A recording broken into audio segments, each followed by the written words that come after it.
Dober večer, dragi moji. Kakšen večer, dobro jutro se reče? Oni to gledajo zvečer. Ja, ampak pri nas je pa ponedeljkovo jutro in pri nas ponavadi v ponedeljek zjutraj ostane nekaj hrane od vikenda. Ja, in tokrat so nam recimo ostale banane, ampak pri nas imamo eno pravilo, da hrane ne mečemo stran. Ja, nikoli ne mečemo stran. Zato tega bova iz teh banan naredila eno tako čudovito maso za bananine palačinke. Takole, Luki bo tole banano petlačil, pa bo dal pa noter malo jajčk, pa malo mokce, pa malo mleka in potem bo on to lepo dobro najedel. Potem bova dala pa tole maso v hladilnik in potem bova šla v službo, a ne? In pol, ko prideva iz službe popoldne, pa lahko narediva ene take dobre, čudovite, izvrstne palačinke, a ne, Luki? Ja, odlično, zgleda je najbolj pomembno, da ničesar nismo zavrgli. Polnoč! Dobro jutro še enkrat, no, pač mi smo imeli včeraj en tak zelo kaotičen dan, otroci so imeli treninge, pa glasbeno šolo, zato nam ni uspelo speči tistih palačink. In tako nam je ostala cela skleda bananine mase. Ampak brez skrbi, pa nas ne bomo nič zavrgli, ampak bomo iz te mase naredili bananin kruh. Ja, banana bread, kot bi temu rekli v anglosaksonskih državah. Točno tako, dodali bomo še nekaj moke, maslo pa orehe, maso nato vlijemo v pekač, damo v pečico in potem popoldne imamo en tak zelo slaten bananin kruh. Vse bomo porabili, nič ne gre stran. Nič ne gre stran. No, kot vidite, imamo danes pred sabo tale bananin kruh, ker se ga včeraj nismo niti dotaknili. Ker smo se preveč najeli testenin. Zato, ker ti delaš velike porcije.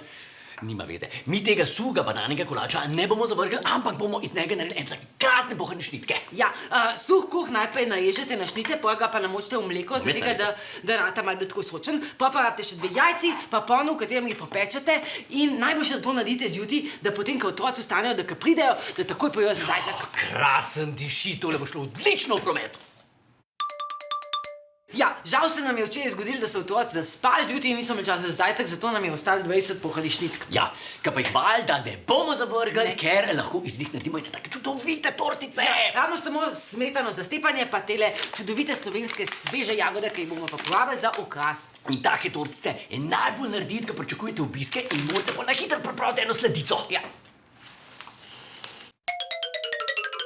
No, slučajno se je zgodilo, da so naši gosti odpovedali obisk in nam je v hladilniku ostal en kup tortic. Ja, in najlažja rešitev bi bila, da pač rečemo ni nam ratali in vse skupaj vržemo v smeti. Ampak v naši hiši tega ne delamo, še posebej, če smo začeli z 2 bananama, potem smo dodali pa še za 30 € drugih sestavin, no. Ja, in ko vam ostane enkrat to hrane, je najbolj logična rešitev, da kupite psa. Točno tako, pes bo pojedel vso odvečno hrano in tako boste v vašem gospodinjstvu brez odpadkov. Dobro, upam, da ste si zapisali recepte. Vidimo se zopet naslednji teden, ko vas bova naučila, kaj narediti, če vam od vikenda ostanejo suhe žemlje.